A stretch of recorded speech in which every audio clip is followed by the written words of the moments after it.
beat. P, L, J, house, get up, G-E-T-U-P. Hey, hey, get up, out your seat. And don't stop, don't stop, don't, rock with the beat.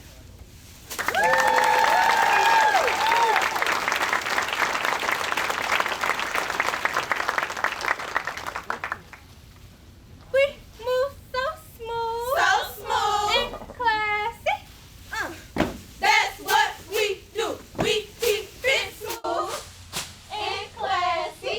That's what we do. We move so smooth and classy. That's what we do. We keep it smooth, so smooth and classy. That's what we do.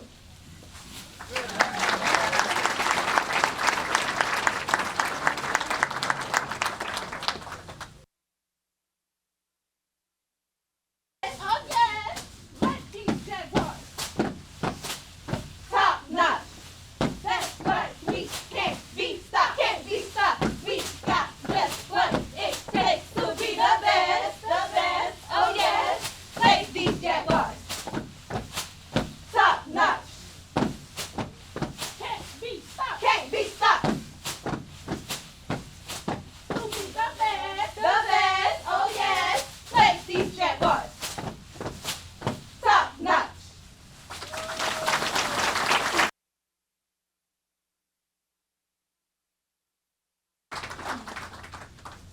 We entered this place so we came to shut it down. Get in the groove. You know what to do. P, L, J, the ladies coming through. What? Slow it down. The best in town. We entered this place so you know we shut it down. You know you came to see the best in the city. You wish that you could rock like this. What you looking for? We got what you looking for. What you looking for? We got what you looking for.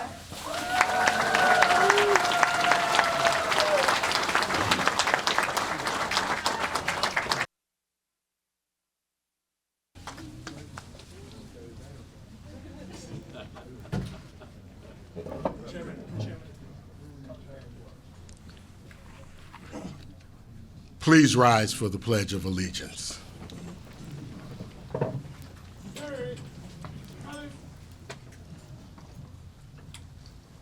Forward, march.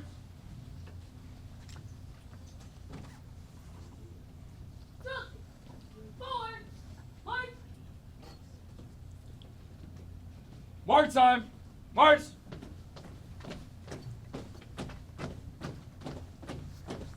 Color guard. Halt. Left. Face. Present. Arms.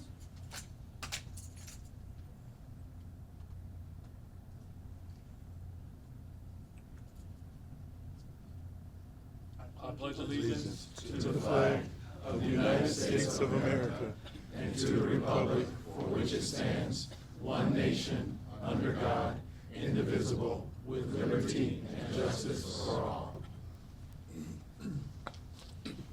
Order. Arms. Right. Face. Left column. March.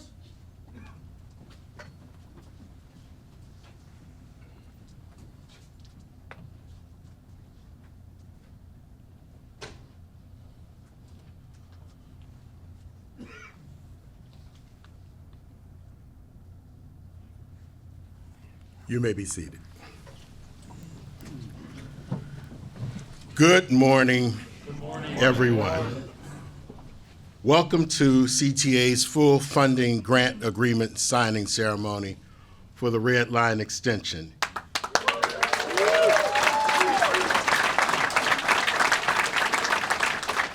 It is truly a great day for CTA, but a great day for the city of Chicago.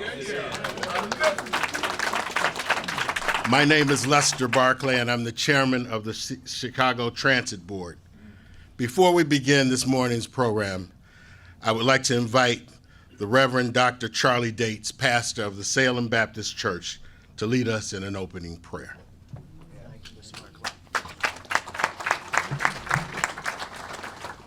Let me begin by wishing you a warm welcome. On behalf of the Salem Baptist Church of Chicago, we welcome you to the greatest church in the world. We know you've been to many churches, but you ain't never been to a church like this. This is the house of hope. I want you to note that this building, probably the first major development in the Roseland community in decades, now spawns greater development for the least, the lost, and the left out. We would hate for you to leave today without having garnered a bit more hope in your heart, experiencing the joy of our great Savior.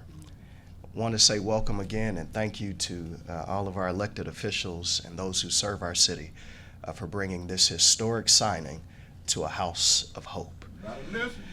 Will you breathe a word of prayer with me, please? Gracious God in heaven, you are the author of all good. We come to you this morning because we can do nothing apart from you. Even the signing of a commitment to send money can be an occasion for evil if you do not show up. So we come to you this morning inviting your presence, thanking you for the privilege to serve people who live on the margins, to transport people who could not get past 95th Street now to this part of the city. We do pray that the economic prosperity that rests on the north side and downtown would come with the CTA's extension to the south side. We pray that you would bless families in need, that you would help us to be conduits of hope. We give you this morning's signing, and we pray that you would be in obvious control. Thank you for leaders, for politicians, for economic advisors, and now for developers that will bring tangible resources of help and hope to those in need. And if we've asked you for too little, we pray you do something even bigger than what we just asked you for. In Jesus' name, amen. Amen. Thank you, Pastor Dates. As I watched the young people perform this morning, I felt that what they represented is the future. Specifically, the future generations to come who will use public transportation. It's a future that includes a red line extension, which will provide a new, more direct connection to the red line and other CTA rails and bus routes for the far south residents of our city. A future that envisions up to a 30-minute time saving to CTA's customers traveling from 130th Street to the Loop. And a future that will provide economic benefits for businesses and residents in and around the project footprint, like contracting opportunities for small and disadvantaged businesses, and workforce opportunities for job seekers. Today, more than ever before, we're able to look towards public transit's bright future, right here in the far south side of our city. I want to acknowledge the many elected officials and appointed officials here today representing various agencies and levels of government, as well as other honored and distinguished guests, some of whom will be speaking this morning and who will be acknowledged individually as they come to the podium. Whether you're speaking this morning or attending in support of the project, we want to thank you very much for being here. On this cold, snowy day, you made it. There's been a bigger advocate for the construction of the red line. There's been no bigger advocate for the construction of the red line extension than CTA's own president, Dorval Carter.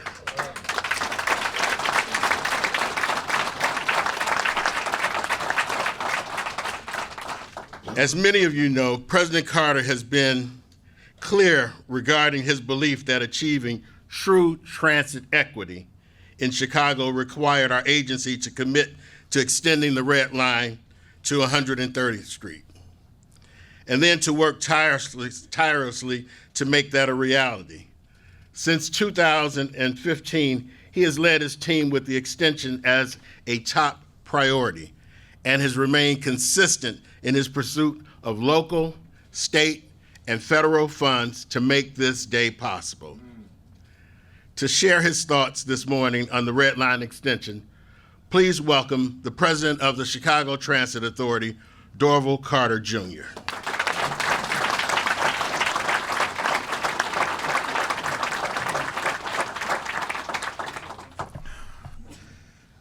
Thank you, Chairman Barkley. Good morning, everyone. Good morning. I'm going to take a moment to take out a handkerchief here because I tend to get a little emotional when I start talking about this project. Some of you may not be aware, but we are currently in Chicago's historic Pullman neighborhood. It's named after the Pullman Car Company, a railcar manufacturer that is famous for many reasons. Among those reasons is the fact that it was one of the first planned industrial communities in the country, and fittingly, for its role in American labor and railroad history.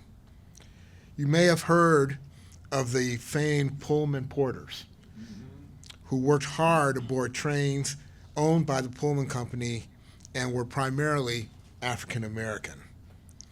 Well, I'm here today to tell you that that legacy and that history has a personal connection to me, because my grandfather was a Pullman porter, and I grew up riding the trains that he worked on and understanding how important that was, not only for the mobility of individuals who needed to get around this country, but also for the economic opportunity it created for my grandfather, which led to the opportunities that existed for my mother and then ultimately for me as a family.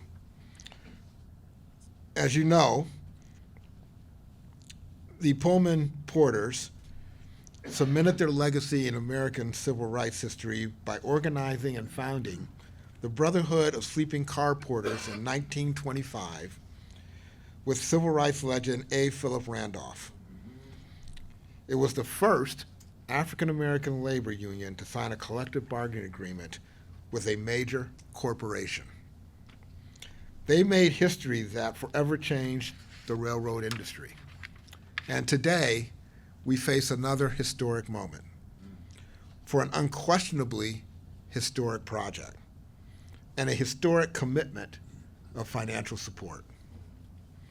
It's happening right here in Pullman for the benefit of CTA and the people of the far south side of Chicago. Amen. To God be the glory. Thank you. Throughout the past decade, as the Red Line Extension Project has advanced through the Federal Transit Administration's New Starts program, we, and specifically me, have assured the people of Roseland, Rosemore, Pullman, and other far south side neighborhoods that we were making real progress towards making this project become a reality. As we move forward, conducting required environmental impact studies, acquiring property, and hosting community education events, among other advancements, that assurance has always remained top of mind to me. Today, we take the next step in keeping our promise. The $1.9 billion in project funding that FTA is providing towards RLE's $5.7 billion cost is the single largest transit investment in CTA history.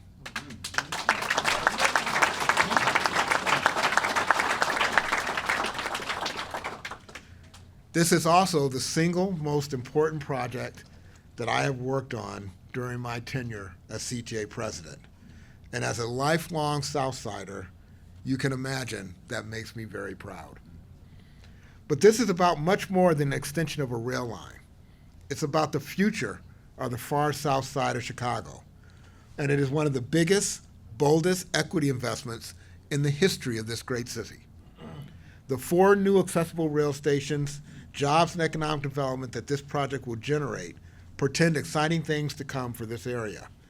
And by providing a new rail transit connections all the way to 130th Street, which also happens to be the home of the Altgeld housing project, every corner of the city will now benefit from this transformative capital investment. Not long ago, I heard a quote that I believe is fitting for this moment. A dream delayed is not a dream denied. Today,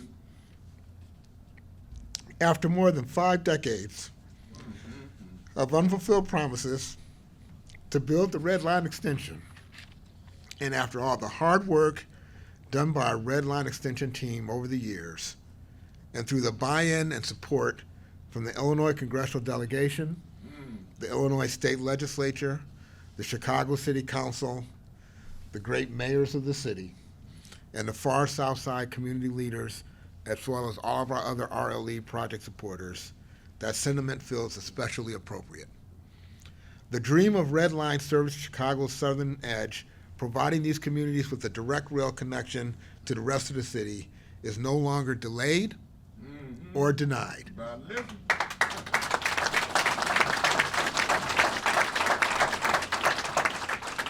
But thanks to the many of the people that are here in this room today, it will finally be realized.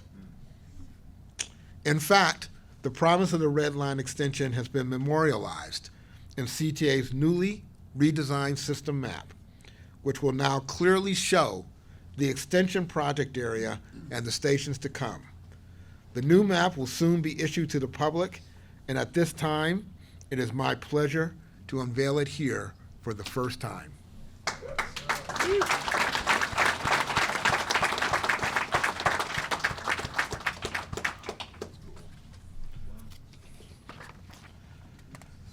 So I want to thank you all for giving me this opportunity to talk about this project that's been so important to me personally. And now, as you all know, Chicago is a progressive city, focused now and perhaps more than ever on helping to ensure productive lives and fair and equitable outcomes for all of its residents.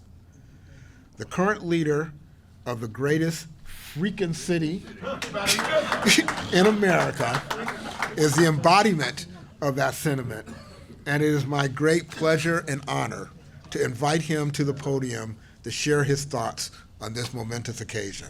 Ladies and gentlemen, please join me in welcoming Mayor Brandon Johnson.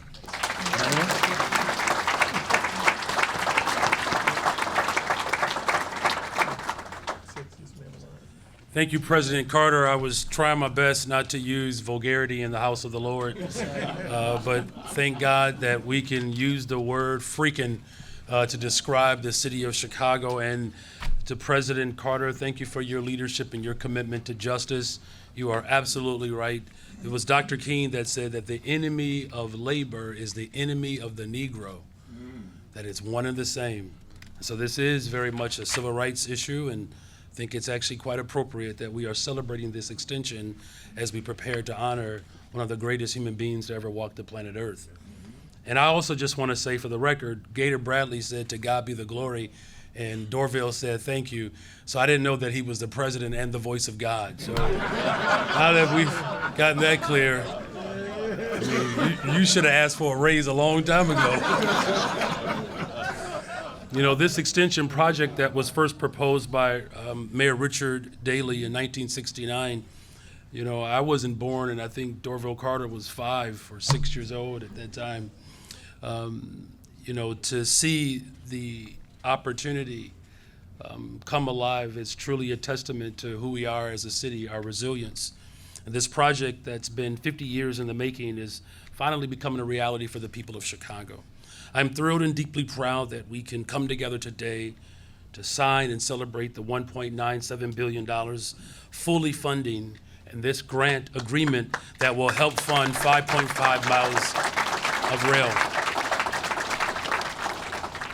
What I was hoping to do was to offer up this Red Line extension as a gift from the West Side. Consider it an olive branch.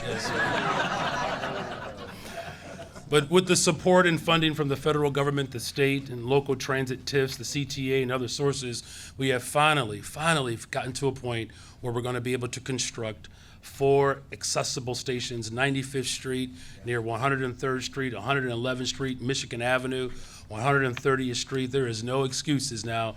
South Side, far South Side, can actually get to the new Bear Stadium with equity.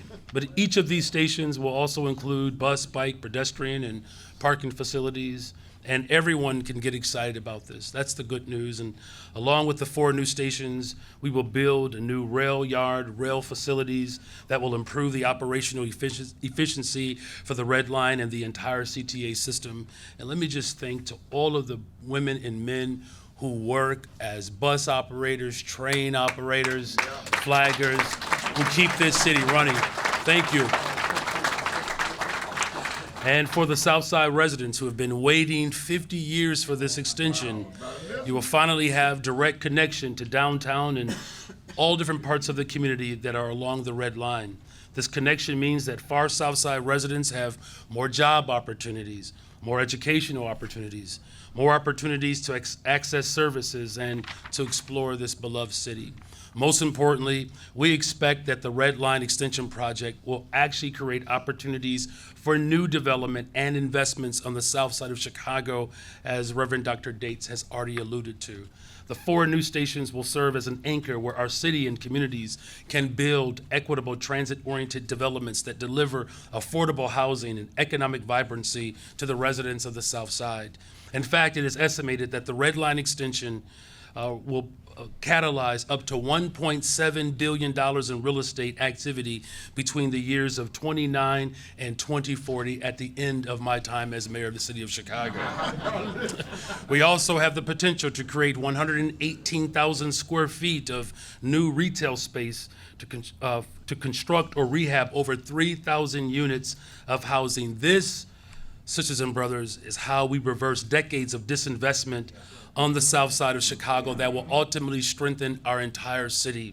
And we will see returns of this investment in the form of safe, vibrant, and equitable communities. As we look forward to the Red Line Extension's completion in the year 2030, let us also celebrate that this project creates an estimated 12,512 construction jobs. Brother Reed, I know you will be looking for a certain group of people to have those jobs. As with any construction project that happens in the city of Chicago, we are designing this with an equitable lens. This project meets our DBE, or our disadvantaged business enterprise, our goals for design and construction. We will also be hiring and nurturing the careers of residents and the very communities that the Red Line Extension will serve. All in all, this is not only a great and historic day for the city of Chicago, it is a prophetic day. And in closing, I want to express my gratitude for the leadership and partnership that went into this project. I am especially grateful to the Biden-Harris administration. Yes, sir.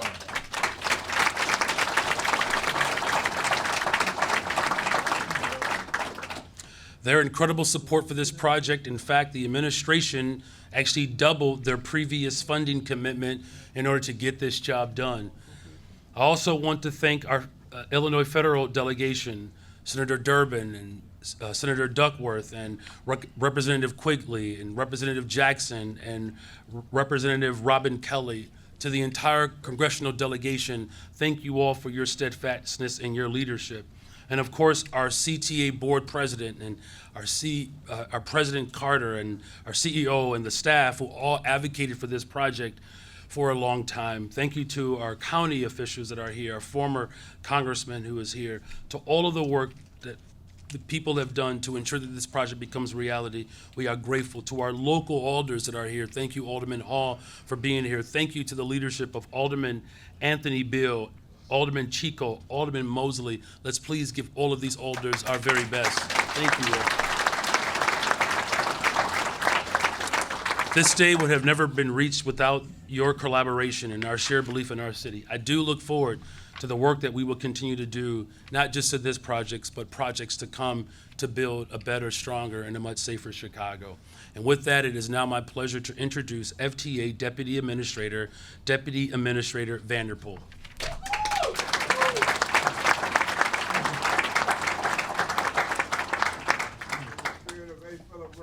There's a black amalgamated local 2 that must work on this job. All white boys are not going to be unions on this job. Good morning, buenos dias. Good morning.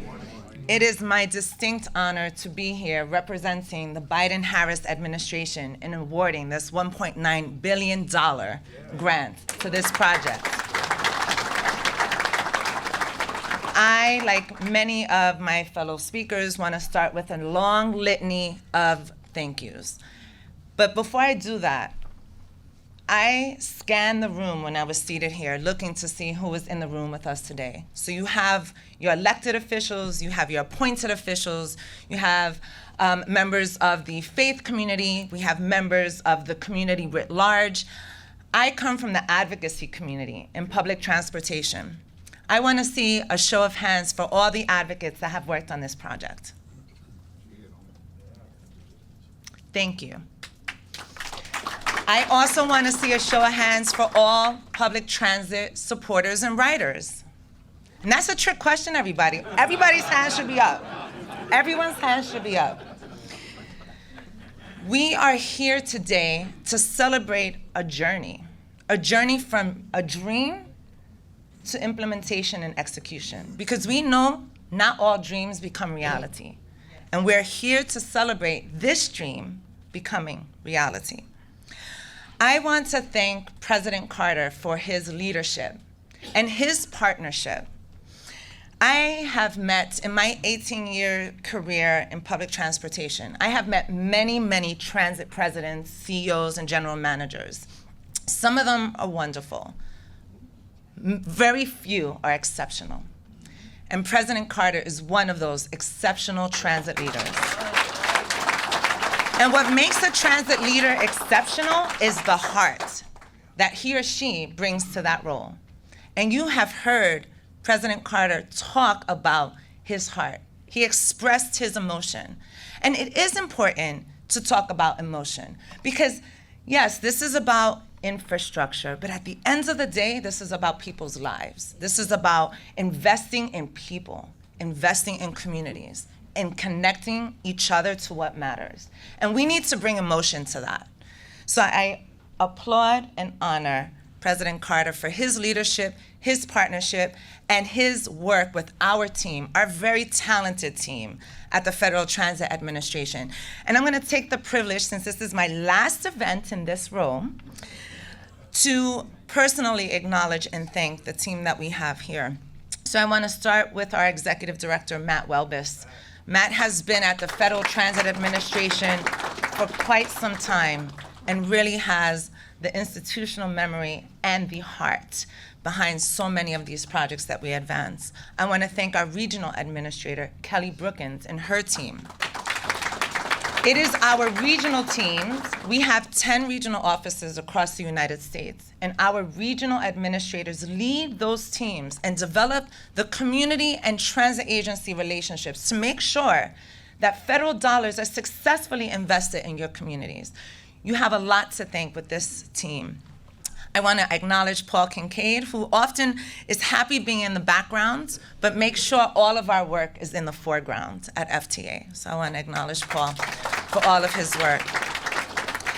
And I want to acknowledge, again, Dorval's team at CTA. They have worked very, very closely in these 4 years, to get this project to this point.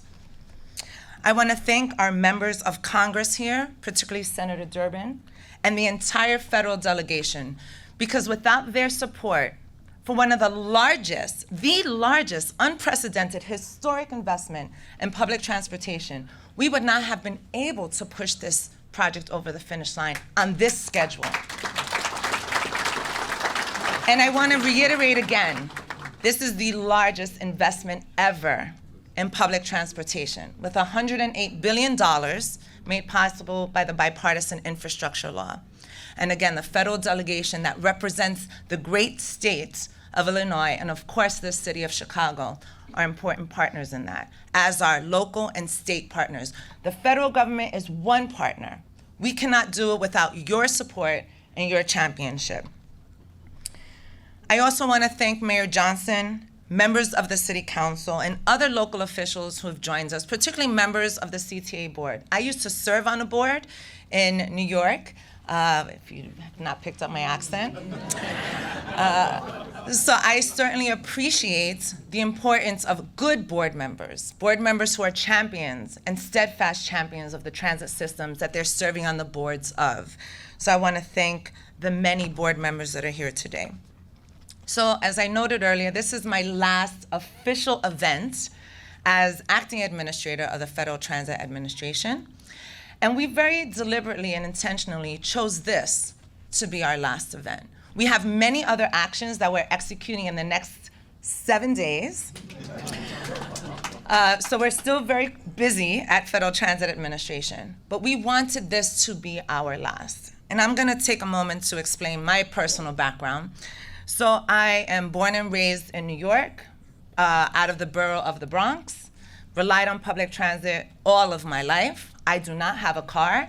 And when we are in your communities across the city and across the United States, we are on public transportation. We got here on the Red Line.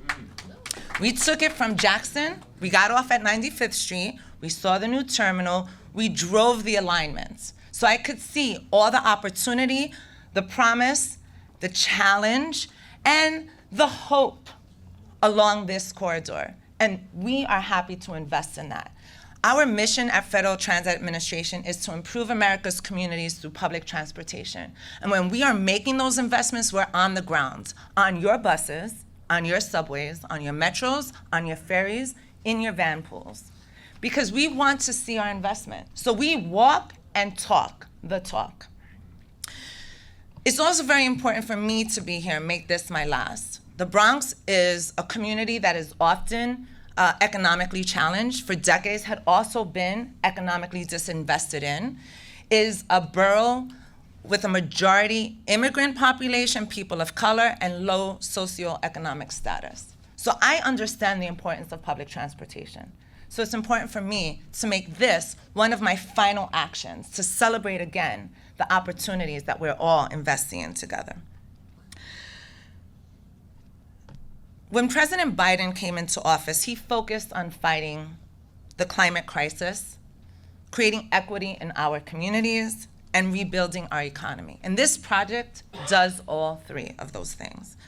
The president and my boss, Secretary Buttigieg, were focused on building our economy from the bottom up and the middle out. And we know transportation, along with housing, makes up more than half of most American people's budgets. When this project is complete, that cost will start coming down for people across the South Side. And we will all be able to reach new opportunities, new ways of engaging and living in our cities, and this city. And that's important because we know that transit is a catalyst for so much change. We talk a lot of numbers at Federal Transit Administration, but some of the numbers and statistics that I love to talk about the most are the ones that we're looking to change. So approximately 24% of residents who will be served by L trains live below the poverty level. This project will change that by access to opportunity. 22% of households in this community do not have access to a car. But now they will have access, well, in 5 years, they will have access to more opportunities and maybe not ever need a car. 18% in this community are unemployed, but we expect to reduce that statistic, that percentage, because many more people can get to many more jobs or work to build this in this community. And 25% of residents are traveling more than an hour to that job. And we've already heard that this project is going to save up to 30 minutes. That is significant. My commute from 13 miles when I was in New York took an hour and 20 minutes on the subway.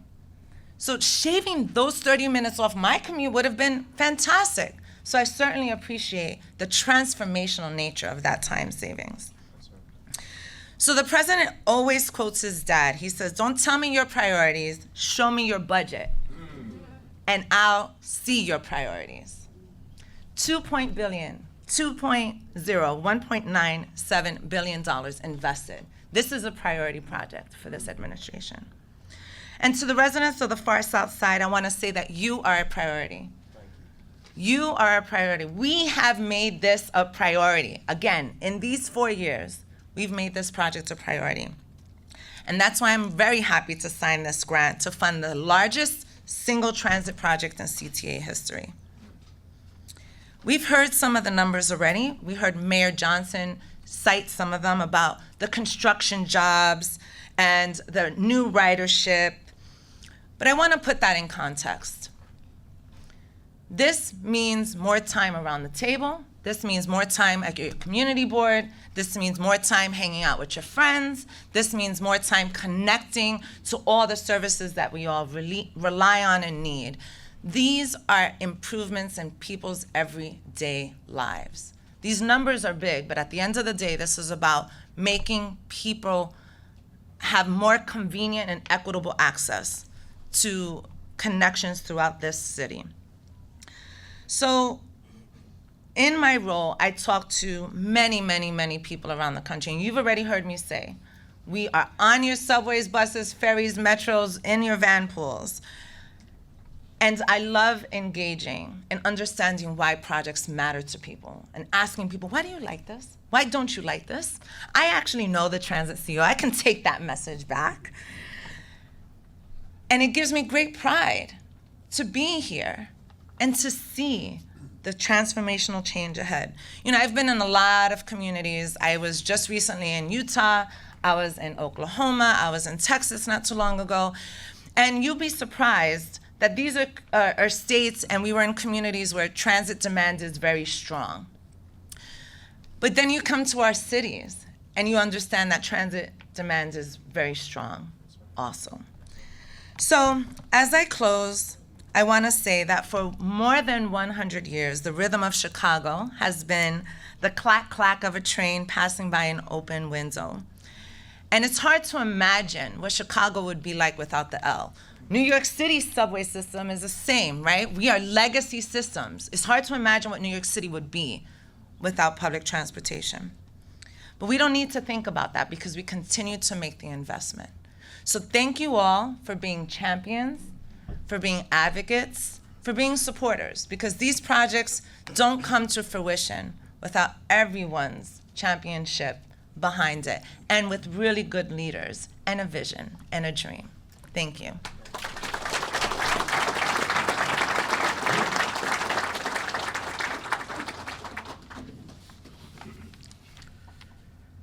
Thank you, Deputy Administrator Vanderpool, for both your words here today and for your leadership in helping to make this day possible. Also joining us today is our own Senator, senior United States Senator from Illinois, the Honorable Dick Durbin. He's a stalwart protector of American democracy, a fighter for progressive values, and a champion in the Senate for equity for all Americans. We're fortunate to have him here as the leader of the Illinois Congressional delegation. Let us welcome Senator Dick Durbin.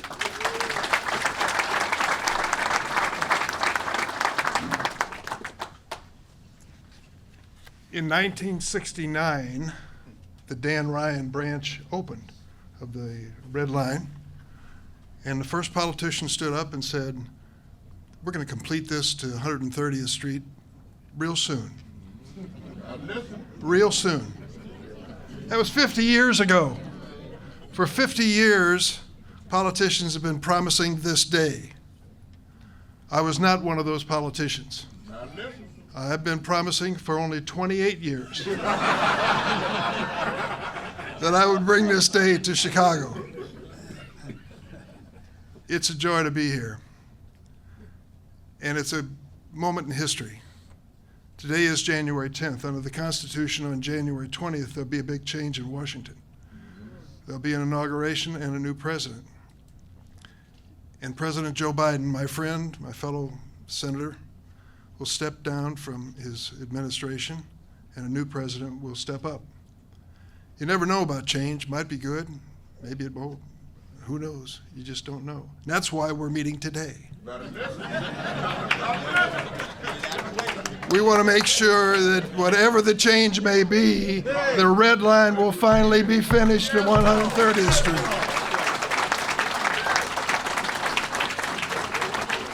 And you've heard all the reasons. I won't go through them. All the jobs that'll be created and the opportunities and the promises kept in parts of our city finally reaching out and being part, Mr. Mayor, of the future, connected up with the very best accessible transportation. And it also means too, that a lady who came and contacted our office recently is going to get a wish come true. She lives in Old Galt Gardens, and she told my Chief of Staff, Clarisol, what it means to go downtown if you live in Old Galt Gardens. It's an hour and a half, start to finish. That's a big commitment. And when it comes to shopping or jobs or a doctor's appointment or getting down to the hospital, it means 3 hours at least of your life moving from one place to another because there's no train out to Old Galt Gardens at the present time. And that will make a difference. And January 20th, when Joe Biden turns and shakes hands with the new president and steps back, he's going to leave a legacy in Illinois that is historic. His infrastructure bill will have brought $21 billion to the state of Illinois. Wow. $21 billion. It's for transit, it's for highway, it's for so many different things. But the commitment to transit, the most significant, as we know, is going to be this commitment, keeping our word for these people that we promised for so many years this day would come.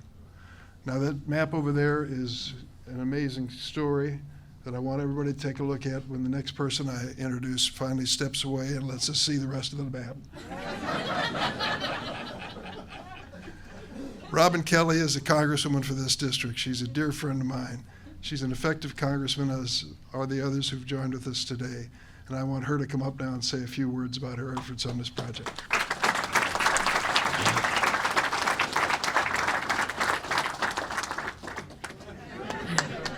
I wasn't sure what joke he was going to tell about me. But good morning, everyone. Thank you, Senator. And I'm so happy to say, welcome to the 2nd Congressional District of Illinois. I always want to hear more and more of that. It's an honor to represent you in Washington, D.C., and to definitely bring back federal dollars that directly impact the 2nd District. I'm especially excited to be here today, as you know, to pledge nearly $2 billion for the Red Line Extension project. As the senator and the mayor said, Southsiders have heard about this project for decades. They said 50 years, but it's actually closer to 60 years. My late husband grew up in Old Galt Gardens, and my sister-in-law still lives there, so I've personally heard it since I've been in Congress for 12 years. So to all Southsiders, today is a monumental step forward. This federal funding will be green-lighted, and the construction will start in the next year. I'm going to give my thanks to the Biden-Harris administration, to my Illinois colleagues that are here. We fought hard to finally bring the Red Line Extension project to life. This $1.9 billion investment, as you've heard, will build new stations all the way down to 130th Street, serving tens of thousands of Chicagoans. It will actually be the first CTA train station in the 2nd District, connecting the far south side to downtown and increasing transit equity. Southsiders, as you've heard, will save up to 30 minutes of commute time. So many people in Chicago area depend on public transportation to get to school, work, the grocery store, and essential places. I too, like not our last speaker, but the speaker before, grew up in New York. I told the senator I didn't learn how to drive till I was 24 because I didn't need a car. He thought it took me that long to learn, but it didn't. The Red Line will help Southsiders get to where they need to be, and hopefully, at some point, get Northsiders to the South Side and Westsiders to the South Side, Mr. Mayor, to spend some of that money. Investing in public transportation fosters economic opportunities. This project will create many, many jobs and just the accessibility period.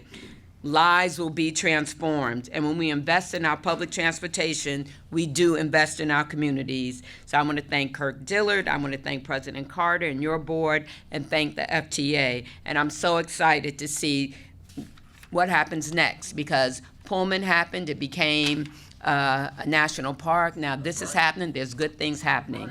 Thank you.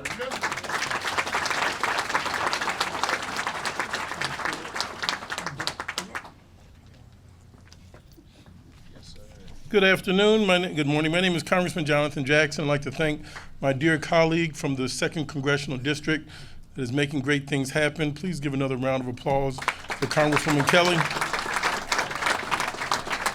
To the distinguished guests that we have here today that are true champions of this major project, thank you for those stirring words. President Carter, and all that you do. Thank you, Senator Durbin, who has tirelessly fought for this. Trying to get mass urban transit projects fully funded is very difficult in Washington, but right here on this stage, with the help and support of all of our congressional colleagues, and Congressman Garcia and Congressman Quigley, Congresswoman Kelly, Congresswoman Senator Durbin, give them another loving round of applause. They have succeeded in making this a reality. In closing, we know that what does mass transit mean? Mass transit oftentimes means the link between welfare and work, people having access to affordable transportation. In this spirit of Reverend Martin Luther King's birthday, as we honor him, Mrs. Rosa Parks was so much more than about having dignity to sit anywhere on the bus. It was confronting the inequities in mass transit. This neighborhood for too long has been economically asphyxiated. We have been cut off from the lifeline of Chicago's vitality. This seeks to remedy a wrong from a long time ago. So again, I want to thank all of those. And there has been many people that have participated. I want to thank the House of Hope for having given us this opportunity to be a part, for indeed stepping in the breach and giving this neighborhood hope when others had run away, and they made a massive investment in this community. I'd like to thank my dear predecessor and colleague, Congressman Rush, for all that you've done. And there's been a man that has worked in the trenches, if you will, on the railroad, making sure the wheels go round and round, who has been a part of appropriations and specifically the subcommittee on transportation that has put his last finger on the dollar that made it all happen. I'd like to introduce Congressman Quigley.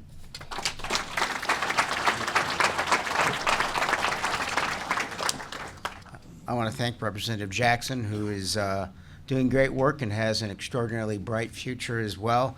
My friends, this project's been called a lot of things, but it's fundamentally one thing. It is fundamentally about fairness, right? Our founding fathers wrote of the pursuit of happiness, right? You can't have that pursuit if you don't have a ride. And this gives a lot of people a ride in that pursuit that never had it before. Now, I want to do some kudos for my colleagues here from DC, because I want you to appreciate something. If anything, we just shifted from the 118th Congress to 119th Congress. 118th Congress will not be known for an extraordinary list of accomplishments. But I'll give you one exception, and it's largely due to the folks that are sitting behind me. In the 118th Congress, more federal funding for transportation infrastructure was awarded to Chicago and Illinois in the last Congress than any other time in history. So kudos. $130 million for Union Station, $290 million for 75th Street, $95 million for the 290 Blue Line project, $110 million for Terminal O'Hare, and the list goes on. And one of the things I want to stress with folks is we sometimes think, oh, you know, this neighborhood or this area or this state got a transit deal, and, you know, why didn't we do it there or there? The fact of the matter is, transit reminds us that we all need each other, right? And when there's a transit gap like there was and has been since forever on the south side, it affects everybody and reduces everyone's opportunities. So everyone should be happy about this. When we did the South Shore line, double-tracked it, that helps people here. So this can't be a zero-sum game where it's either us against them. Let this be the reminder of that this is a positive for absolutely everybody involved, and I'm just so proud. I'm the lead appropriator on the House Appropriations Committee of Transportation. If this is all that we get done, then God bless. Because I will tell you, the road gets a hell of a lot rockier in the next 4 years. So Senator Durbin alluded to it and I think in an optimistic way. I guess I understand that as a Cub fan, but we're going to have to stick together because the next 4 years will be tough. We've still got a transit funding cliff, as it's been called, that we have to address. You know, we can build this red line extension as we absolutely should have a long time ago, but if we don't have appropriate funding on a day-to-day operation basis, it will not serve its full function, and that should be our goal. And I'll close by saying this. You know, I talked about the pursuit of happiness, but one of the things, I just mentioned baseball, this will afford the opportunity for people who have not before to take the train to 35th and Shields and see the Sox play, or to go to Clark and Addison and see real baseball. Too soon? Too soon? I'm sorry. But it's a team effort. There are appropriators, there are authorizers, one of the best authorizers, and an authorizer on transportation and infrastructure, our good friend Chuy Garcia.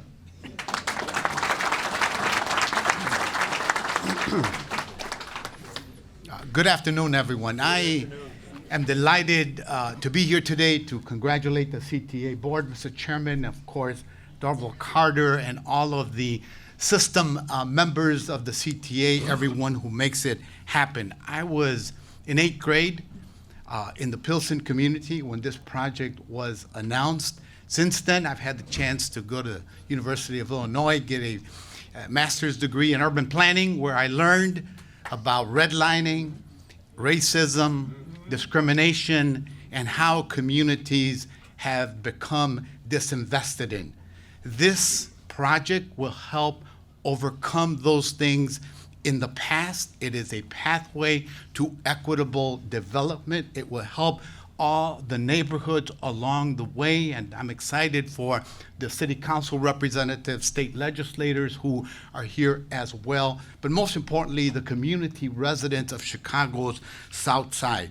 When I went to Congress, I sought a seat on the Transportation and Infrastructure Committee because I wanted to help make this project a reality.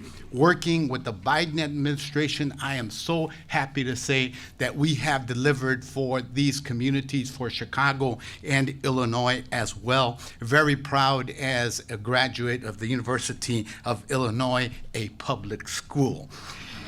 The construction of this project will create thousands of jobs, as you know. It will ensure workforce training for the future, development opportunities in communities, and urgent growth in this part of our city.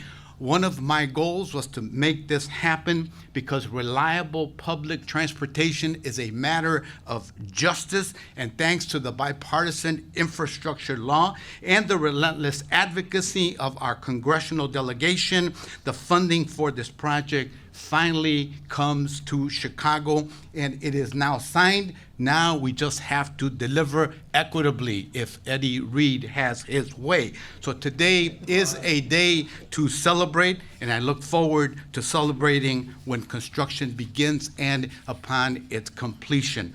Thank you for the invitation. I now have the pleasure of introducing the chairman of the Regional Transit Authority, Kirk Dillard.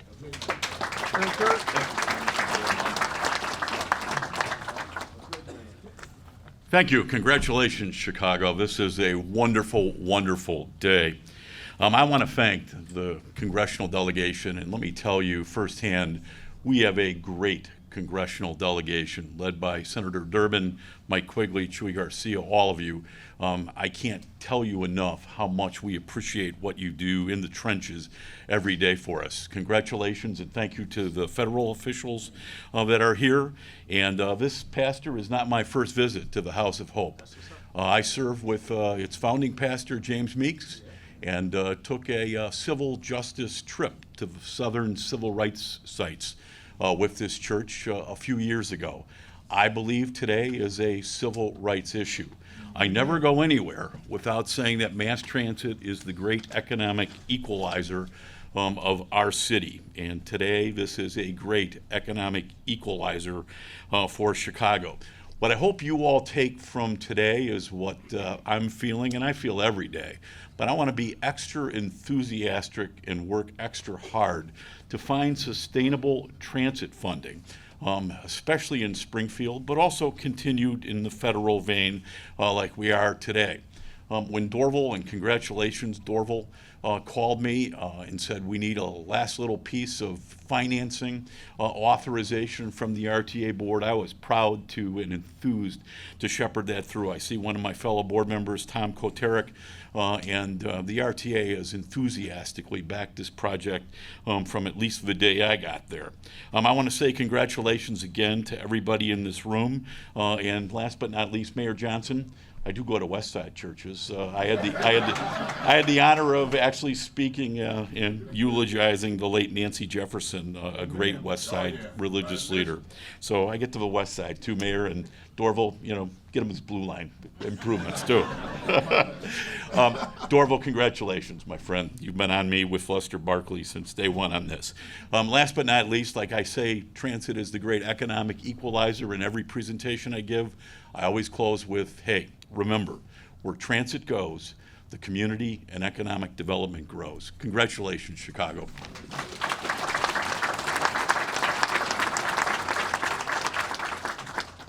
I should do my job. We're going to turn it over to the City Council now.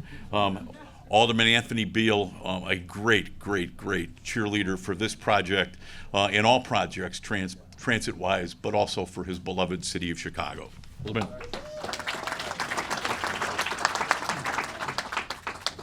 Good afternoon.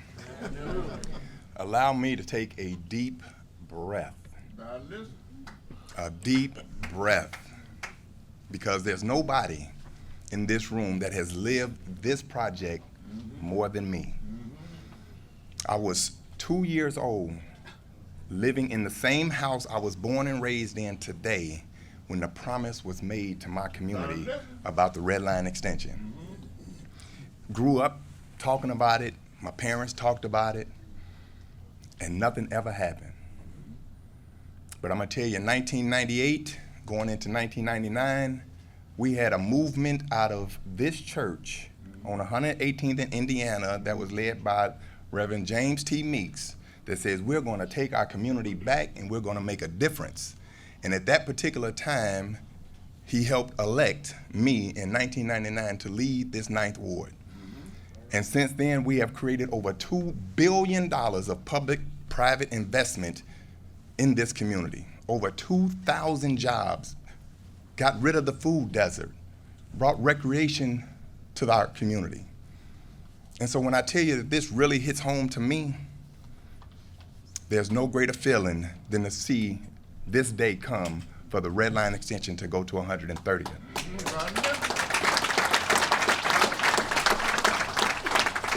So just a little bit of a history lesson. I became the chairman of transportation here in the city of Chicago. And when I became chairman of transportation under Mayor Daley, I reminded him of the promise of his father to my community. And I stressed upon him that if I were to take the chairmanship of transportation, that we had to make a commitment to make this red line go to 130th Street without question. He is a man of his word. He started the ball rolling because we knew there's a 7-step process from beginning to end when you're looking at federal government funding for projects like this. And we are starting phase 7 right now with the signing of this $2 billion. And so I want to thank all the partners here, all my federal partners, state partners, county partners, because it took all of us to continue to be steadfast on making sure this promise became a reality for my community, to make sure my community is connected to downtown so we can get access to those great jobs. And so that reality is now coming to light. And there's no greater feeling. We've had a lot of great feelings here in the 9th Ward. When we built this structure here, this $40 million facility, when we brought Walmart into the community, it brought resources to the area. So we've done some things here on the south side, Mr. Mayor. We've done a whole lot on the south side of Chicago. But it gives me no greater feeling that after 26 years of being alderman here in the 9th Ward, to be here today to cut this ribbon for my community, to get what it is just due. Thank you so much. God bless you. And I'm going to bring up Alderman Chico.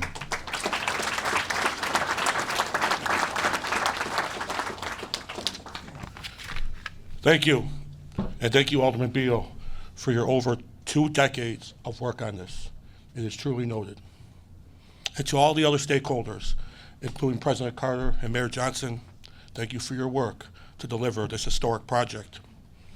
I also want to acknowledge 2 members from my community. Local Advisory Council President for Allgale Gardens, Bernadette Williams. Yes, sir.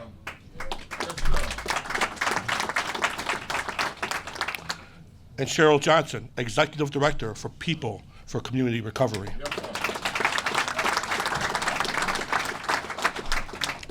When I became alderman of the 10th Ward, I quickly wanted to learn as much as I could about the new part of our ward during the remapping, the Riverdale community. That included Aldgeld Gardens and Golden Gate. What I found right away is the people I represented deserved so much better, and it started with real access to public transportation. To get to Walmart, right up the street on 109th and Doty, it probably takes 5 to 6 minutes in a car. But using the CTA buses, up to 45 minutes. Having access to the necessities of life should never take that long, especially in a global city like Chicago. That's why this project excites me to my core. This project presents opportunity, promise, and most of all, hope. This will undoubtedly strengthen our community, open up doors, open up the eyes of our residents to see what this beautiful city has to offer. But also, in turn, the rest of the city will see what this community in the 10th Ward is all about, and that how we too are a part of the fabric of Chicago. Because the day is on the way when we look to the CTA map that's going to be plastered all over the place, and it will no longer end at 95th, but rather at 130th. And once and for all, include us on the far south side and the optimism of a brighter future ahead. And I also want to give a shout out to the 10th Ward again. It's a transformational time in our ward. We have the red line on the south end, the quantum on the north end. Things are happening in the 10th Ward. We're back on the map. Great things are to come. Thank you. And I want to turn it over to my friend, my colleague, and the leader of the 21st Ward, Alderman Ronnie Mosley.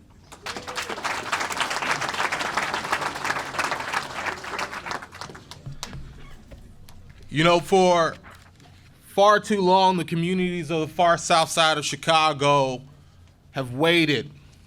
We've waited for equity, we've waited for opportunity, and we waited for connection. And we asked the question of how long? And Dr. King reminded us that how long, not long, because the arc of the moral universe is long, but it bends towards justice.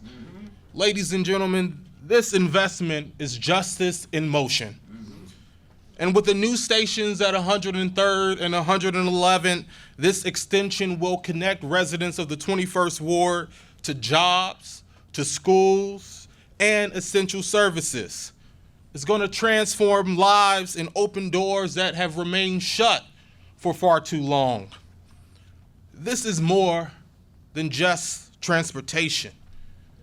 This is about dignity. It's about saying to the people of the far south side that you are seen, that you are valued, that you are heard, and your future matters. And we did not arrive here by chance. It took the collaboration of the federal, state, and local leaders that you see here, and the unyielding advocacy of the people in our community who refuse to give up. To you, I say your persistence has paid off. Amen.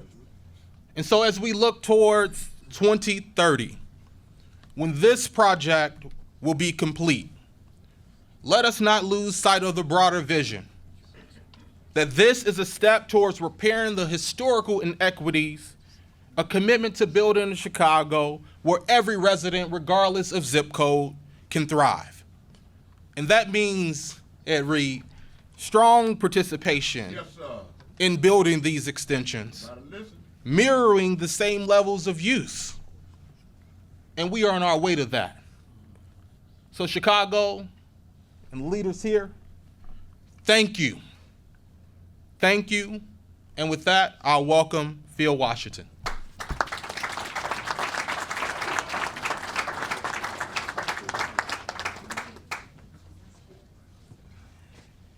Well, it's great to be here. I'm Phil Washington. I'm currently the CEO of Denver International Airport. And before that, I led all transportation in Los Angeles County. So shout out to LA and the fires that are going on there as well. And before that, I spent 25 years on active duty in the United States military. I say all that because I never forgot the struggles of my mother without transportation from Argyle Gardens. I was born and raised in Argyle Gardens, Block 15, Miss Cheryl, and never forgot the struggles. My mother died prematurely, primarily due to the stress involved with getting access for medical care, to go to church, to go shopping in a food desert of Argyle Gardens. This is a big, big deal. Somebody said, a freaking deal, the mayor said. This is a big, big deal. This is personal for me. It's personal for me. The first college graduate in our family, my sister Lorna, who could not be here today, took about 4 or 5 buses one way from Argyle Gardens to Northeastern to go to college, 2.5 hours, one way, getting up at 4 a.m. in the morning to go to school. So happy for her. She ended up being an exchange student to Israel from Argyle Gardens, figuring out how to get from Argyle Gardens to school for 4 years. I cannot think of a more impactful transportation project than the extension of the Red Line in this entire country. I cannot think of one. So this is huge. I drove through Argyle Gardens yesterday, and I saw people that were waiting at the same bus stops that my mother waited on. My mother worked in the city towards downtown, and sometimes she never made it home if she missed the last bus from 95th to 127th. Y'all remember in those days? Y'all remember the South Suburban line? Big Red?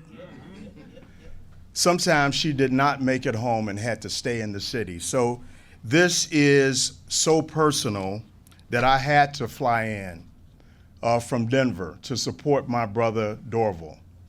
And I know and I thank everyone here. I thank Matt Welbus and Veronica and Paul from the feds.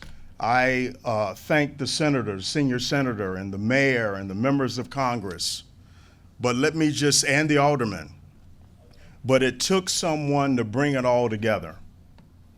And Dorval didn't just start working on this. When he was the deputy chief of staff for former Secretary Anthony Fox, he was working this. When he was the general counsel for CTA, before he went to Washington, he was working on this. So a big thank you to him for coordinating all this, for people that have been working on this for years and years and years. Look, my mother thanks you from the grave, man.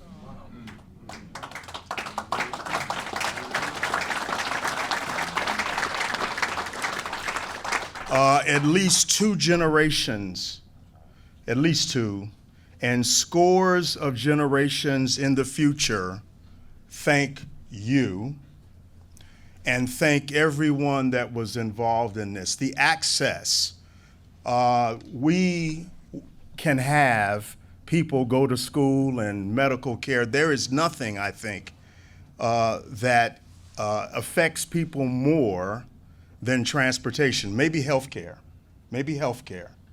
but transportation affects more people. So, listen, we should all be grateful. The people that this will impact in this community, young people that will be able to go to school and go around the world and do things like I've been blessed to do from Argyle Gardens, born and raised in Argyle Gardens. Going to Roseland was a big deal for us back in the day on the suburban bus line, whose frequency was probably every 20 or maybe 30 minutes. So this is a game changer. God bless you, Big Bruh, Dorval. I think you putting this together is a godsend for all of us in the community. And I know, and I can speak, I'll try to say one last thing on behalf of folks in Argyle Gardens and in Roseland too, because we frequented Roseland as well. And that is, let's build this thing. Let us realize the benefits for not just the people, but the minority communities as well. So equity and infrastructure is the key here, and we're seeing it now. Thank you so much for having me here.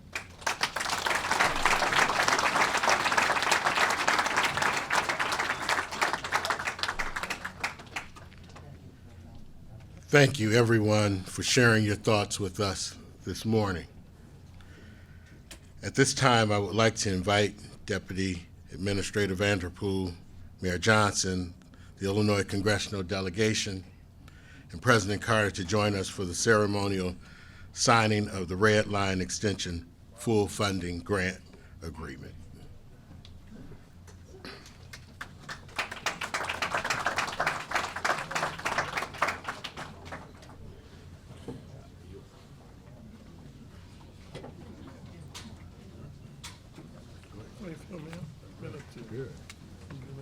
Congratulations.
And I would like to invite the mayor to the podium at this time.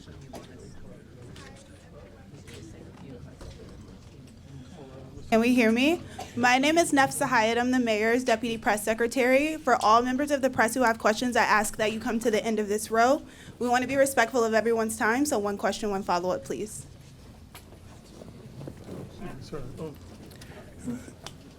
Good afternoon, Mayor. Good afternoon. We heard a couple of members of Congress sort of address this almost with a little bit of humorous side to it. But can you speak to the importance of getting this done prior to the new administration coming in, and any concerns that anyone up there might have had about some of the money being clawed back that could impact this program? Well, first of all, thank you for that question. You know, the importance of getting this done, it's not necessarily connected to the incoming administration. The importance of getting this project done is connected to the people that will benefit from this project. And so we are grateful that over the course of President Carter's very esteemed career, that he has been able to cultivate a level of confidence and to build a real collaborative approach to finally see this come to fruition. As far as the threats or the looming threats, the potential threats from an incoming administration that has shown a great deal of dismissal towards public accommodations, we are all very much committed to working in concert with one another to ensure that whether it's education, transportation, healthcare, housing, good paying jobs, environmental justice, that we all work collectively to ensure that the state of Illinois, the city of Chicago receives its just due. One of the things that I do think is important, and thank you again for this question, is that there are senior members of Congress that are right here in the city of Chicago, the state of Illinois. The great deal of experience and expertise that our congressional delegation has is one that I have absolute confidence in, and we're going to work as hard as we can to ensure that the city of Chicago, but the state of Illinois as a whole, receives its just due. If I could just follow up with Dorval Carter, President Carter, if you would, could you sort of speak to this, and would there even be any possibility that any of this money could be clawed back based on, what you know at this point? Well, I think one of the benefits of getting the grant commitment from the federal government is that historically that has been a commitment that you can rely on for future funding. It is a unique legal document that basically makes the commitment going forward subject to the appropriations. And I can just tell you, if history is any indicator of this, historically, there's never been a situation in which a full funded grant agreement has been reneged on by the federal government. It is basically backed by the full faith and credit of the United States, and as such is viewed as a reliable instrument, not only by us, but also by the investment market that basically allows and will issue debt against these types of instruments for capital projects. Mr. Mayor, two Illinois state legislators have introduced a bill calling for a speed up of the recall process. Can you tell us what you make of that, and if you think projects like this one speak to anything about your relationship with Springfield, with Washington, and the ability to carry forward?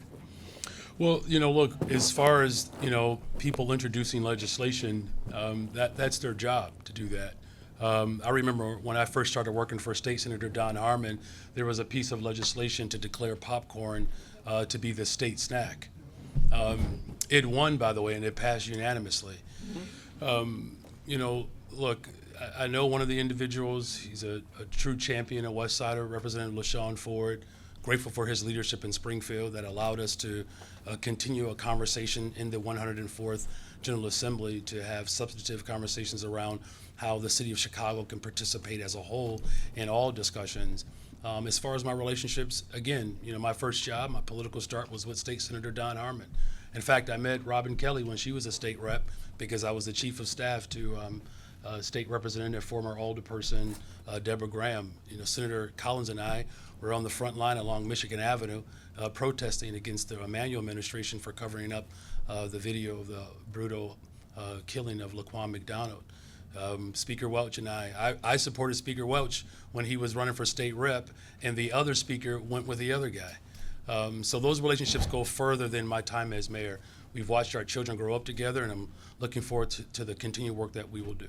Do you think projects like this one will help change public perceptions in your favor? Well, look, the good thing about the work that we do in the city of Chicago, a perception of one individual doesn't define the entire city of Chicago. I will say this, though, the city of Chicago has gotten better, stronger, and safer. Homicides are down, shootings are down, $20 billion of new investment. We just opened up a mental health clinic. I'm sorry, we reopened a closed mental health clinic right here on the south side of Chicago in the Roseland community. You know, the first mayor since Mayor Harold Washington to actually expand mental and behavioral health care.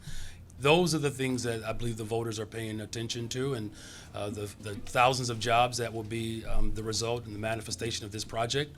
It's why we continue to invest in our community colleges. Under my administration, enrollment is up. The #1 subgroup of registrants are young black men. We are looking to expand the West Side campus, Malcolm X College on the west side, that will be dedicated to the trades, right? So, look, you have a dynamic a team, a group of people here. Of course, sometimes we have our disagreements. That's natural for family, you know, but I'm very much confident that the delegation that you're seeing here today, Congressman Jackson and I, we were organizers and standing up on stages together, and no one even thought either one of us would be a politician. I don't know what happened to Congressman Jackson. I thought he was on his way to take over Operation Push, but God obviously had a different plan for him, and I thought I was going to go on to teach high school and become a principal one day. Looks like I won't get an opportunity to do that. Good morning, Mayor, and Happy New Year. Thank you. Happy New Year. In terms of larger funding for the CTA, some members of the Illinois General Assembly are considering tying a bailout of the upcoming CTA fiscal cliff to holding heads of regional transit agencies accountable, including via a leadership change at the CTA. Mayor Johnson, President Carter, how would you address those members? Well, the first thing I can say this, I won't speak for President Carter, but what I can say is this. I did have a conversation with President Carter a few months ago, and we were taking a trip down memory lane. I'm not able to go as far back as he is, but he took me with him. He was sharing how when Mayor Harold Washington was mayor of the city of Chicago, that there was an effort to undermine the local transportation authority. There was the same effort around our public schools. Any attempt to hold hostage the people of Chicago for anyone's political gain, we're certainly not going to acquiesce to those levels of constraints. Here's what we're committed to, is making sure that the Chicago Transit Authority is fully funded so that we can have affordable, reliable, and safe transportation. But President Carter, please, we've been discussing this about how to make sure that our system is fully funded. Yeah. I think the mayor said it very well. He obviously listened closely to what I said about the history of public transportation funding in Chicago. And the reality is that CTA has historically been underfunded for decades. That reality needs to change. And that's certainly the conversation we're having down in Springfield. This isn't about leadership. This isn't about accountability. Those are measures that are always a part of what is expected of any public official. This is really about funding, and I've made that point on more than one occasion, that if we are funded at the appropriate level, then the services that our customers want to see, the ability to provide and improve those services going forward will follow from that activity. And I look forward to that conversation continuing down in Springfield with the support of the mayor and the rest of the city council and other local elected officials to make sure that this region has the funding levels to support what should be the best public transportation system in the entire country. Thank you. Good afternoon, Mayor. Good afternoon. And the delegation here. I am Robert McKay, retired Chicago firefighter. I conduct a radio program with Focus on WVON on Sundays. The issue here is that Secretary Pete Buttigieg for the transportation has often said that there are too many people working in communities who don't look like the people who live in the communities. And Local 150, the Operating Engineers Union, has been distributing flyers for apprenticeship training for heavy equipment operators, heavy equipment repair people, technicians, geothermal well drillers, and inspectors. 9 communities and cities outside the city of Chicago and outside of Roseland where this red line will extend through. And we would like to have the people in the 9th Ward in the south side, in fact, the west sides, to come over and enjoy and apply for those positions as apprenticeships and heavy equipment operators. Well, thank you for that question, and to obviously the WVON family, but to the city of Chicago as a whole. I think it was Congressman Quigley that really quoted an axiom of Mayor Harold Washington: fairness. That's essentially what our charge is, and to the regional leader, Dillard has been very instrumental and in elevating that desire, and I believe Alderman Bill has already expressed what his work has been about over the course of 20 plus years, almost 30 years in service. All of us here are committed, particularly in this season. I believe the statistics of 18% of unemployment just in this one neighborhood. But if you really drill down on unemployment, particularly for younger residents in the city of Chicago between the ages of 18 to 25, you're talking as upward as 45%. That's why it's incumbent upon us to work together to see this expansion at the West Side Malcolm X campus around dedicating curriculum to trades. People want jobs, and here's proof. So for the summer youth employment jobs, and I know there were some folks in city council that didn't think that was a worthwhile investment, we've expanded that. We were pushing for 30,000. I'm going to find a way to still try to get to that number, but 51,000 young people applied for 30,000 positions. This notion that somehow our community doesn't work is just, it's false, right? But I think for too long there's been more of a solipsistic approach in terms of governance. This level of egocentric governance is one that is not tolerated under my administration. So we're all here responsible to make sure that those numbers really reflect those who are actually in need the most. One last thing, You the get the follow-up. vocational programs in the public schools have been diminished to Yeah. zero, and we'd like you can have people coming out of high school and going straight into the red line construction. Yeah. There were people who left my alma mater, Dunbar, who went and worked on Sayers Tower at the time, now Willis Towers. Thank you. Can we at least shout out Westinghouse, please, just for the sake of, thank you. This was got to West Siders. Look, you're absolutely right. It's one of the things that we've been pushing and promoting, as I've made very clear with the incoming Board of Education, that we have to have a commitment to introducing 7th and 8th graders to the trades. We really need to get as low as 5th grade, but under my administration direction, we are leading the way to ensure that young people see themselves early out. Look, my father, many people was a pastor and a carpenter. I didn't get the carpenter skill, and then it's tough growing up in a house when your dad is like Jesus. But other than my brothers were able to have those skills, and they don't have the student debt that I have. So we're very much committed to ensuring that there's early exposure to these opportunities, so that our young people will not only be raised in the city of Chicago, they can raise their families. Thank you. Oh, is that it? Oh, okay. Is there one more? Good afternoon, Mayor Johnson. Happy New Year. Hey, good afternoon. Happy New Year. I wanted to ask, we are just 10 days away from having a new administration. Do you foresee Chicago making any changes to its welcoming city ordinance? And would you be willing to allow CPD officers to work with federal agents? Well, look, I actually think it's important that our local police department, that they should be able to just do their job. Asking police officers to dub as federal agents, I don't believe it's a good use of their expertise, right? And so it's why we've expanded our behavioral and mental health care support, so that when people have mental health crises, mental health professionals can show up to those calls, and that other critical areas where we need law enforcement, it frees them up to do that. There's an interesting statistic that I don't know if enough of us talk about, is that 37% of the violence that happens in the city of Chicago, it happens in 5% of the city, right? So our hyper concentration in those areas where development and housing and youth employment are needed, that's the full force of government. Here's what I've said repeatedly, that the Trump administration has an opportunity to do something pretty unique. They can actually pass legislation, right?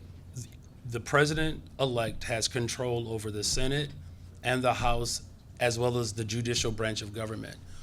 We have not had substantive immigration reform policy change in 30 plus years. The last time that happened, the Bears were Super Bowl champions.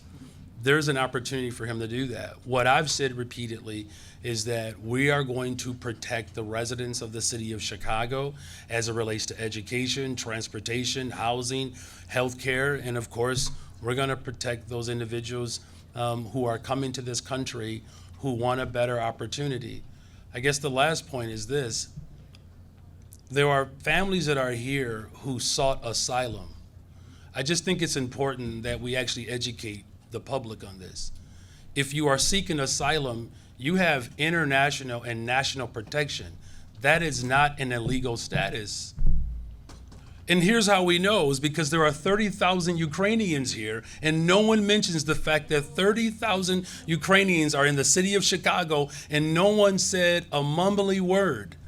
But yet somehow the 70% of asylum seekers that were sent to New York, who are primarily from the continent of Africa or South America, I just beg the question, what's the difference between the federal government supporting asylum seekers and refugees from the Ukraine, but yet somehow when the destabilized economy of Venezuela, of which 58% of their economy is based on oil, of course, that translates into gas, translates into Citgo, that everybody seems to have a problem about Venezuela, except for when they go to Citgo and pump gas. I don't know if I answered your question, but I don't know. Did I? Thank you. I see that we have two more questions, one here. Is there anyone else that I'm missing? We want to be respectful of everyone's time and wrap up. Nope, great. Of course. For President Carter, Dave Strew at Sun-Times, the estimated cost for the red line extension has increased a couple times. Are you anticipating any further increases, and how would you plan to cover that? The answer is no. The reason that I don't anticipate further increases is that we've now locked in the contracts to do the construction for the project. The cost of this project did go up tremendously. A lot of that was due to the result of the pandemic and rising costs in general, and that's impacting every construction project. I'm sure the mayor could tell you about all sorts of projects in the city that have seen similar increases. But here's the thing that I would like for you to think about when we have this conversation. We've talked about how long this project has been discussed in the city of Chicago, going back 50 or 60 years. But we didn't say, and I'm happy to tell you, do you know how much it would have cost if we had built this project back when we built the Red Line, Dan Ryan Red Line portion of the Red Line? $144 million. So think about the cost of time. That's what we're dealing with right now. And yeah, I would have loved for this project to have been significantly less than what it is today. But the truth of the matter is, we're making up for the fact that we didn't do this 60 years ago when we should have. And yeah, there's a cost associated with that. All right, thank you all. Happy New Year, everybody.